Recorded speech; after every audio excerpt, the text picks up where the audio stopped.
Bonjour à toutes et tous, bienvenue dans Afrique Hebdo, ce rendez-vous incontournable qui vous permet de suivre et comprendre l'actualité africaine en quelques minutes. Au programme, crise sécuritaire au Mali, tensions politiques en Afrique de l'Ouest, enjeux énergétiques et grandes manœuvres diplomatiques. Je suis Prudence Agbaleti et je vous présente l'essentiel de l'actualité du continent. Direction le Mali, où les autorités ont accusé vendredi certains officiers de l'armée d'avoir collaboré avec des groupes armés lors des attaques menées le week-end dernier. Ces offensives les plus importantes depuis plus de 10 ans ont été conduites conjointement par des groupes djihadistes liés à Al-Qaïda et à des séparatistes du Front de libération de l'Azawad. Selon le procureur militaire de Bamako, des officiers en activité ou radiés auraient participé à la planification et à l'exécution des attaques. Des personnalités politiques dont Oumar Mariko sont également citées. Sur le terrain, la situation reste critique.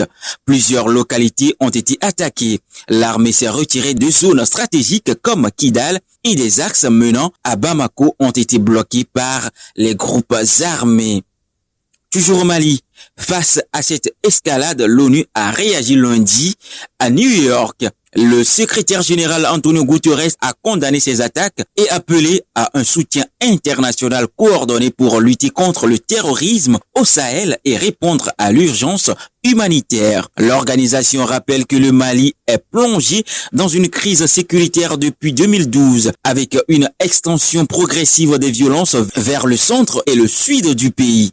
Direction le Nigeria où le mardi 28 avril dernier à Abuja, la Chine a officiellement remis les clés du nouveau siège de la CEDEAO. Construit dans le cadre du programme China Aid, ce complexe moderne vise à renforcer les capacités de l'organisation ouest-africaine confrontée à des défis politiques, économiques et sécuritaires. Pour la CEDEAO, ce projet symbolise à la fois un renforcement institutionnel et l'intensification du partenariat avec la Chine. Au Sénégal, l'Assemblée nationale a adopté mardi 28 avril une réforme du code électoral. Ce qui pourrait permettre au Premier ministre Ousmane Sonko, déclaré inéligible en 2024, de se présenter à la présidentielle de 2029. La réforme modifie les règles sur la déchéance des droits civiques et introduit une rétroactivité, point central de la controverse. L'opposition dénonce une loi taillée sur mesure. Le texte doit encore être promulgué par le président Bassirou Diomaye Faye, puis éventuellement examiné par le Conseil constitutionnel.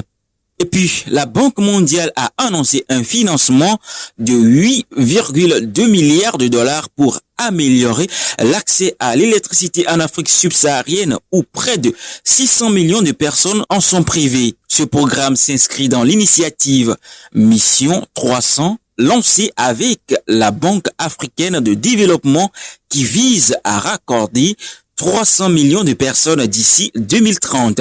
Au-delà de l'énergie, l'objectif est de soutenir l'emploi, l'industrialisation et la croissance économique dans un contexte où le déficit énergétique reste un frein majeur.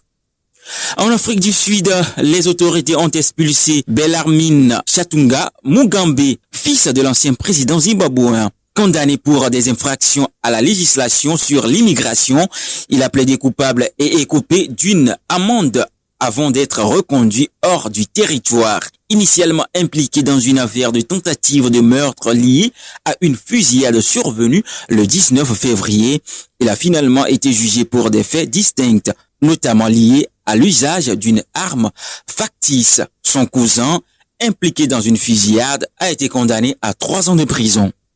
Côte d'Ivoire, médiation entre la CEDEAO et l'AES. Le jeudi 30 avril, le président ivoirien Alassane Ouattara a reçu à Abidjan le diplomate Lansana Kouyaté.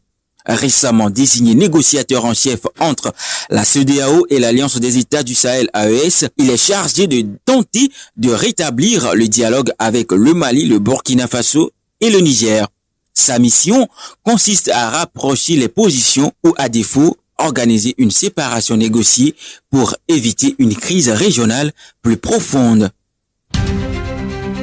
Voilà ce qui met fin à ce numéro d'Afrique Hebdo. Merci d'avoir suivi. À très bientôt pour une nouvelle édition. D'ici là, prenez soin de vous et restez connectés à l'élan africain. À la présentation, c'était Prudence Agualetti.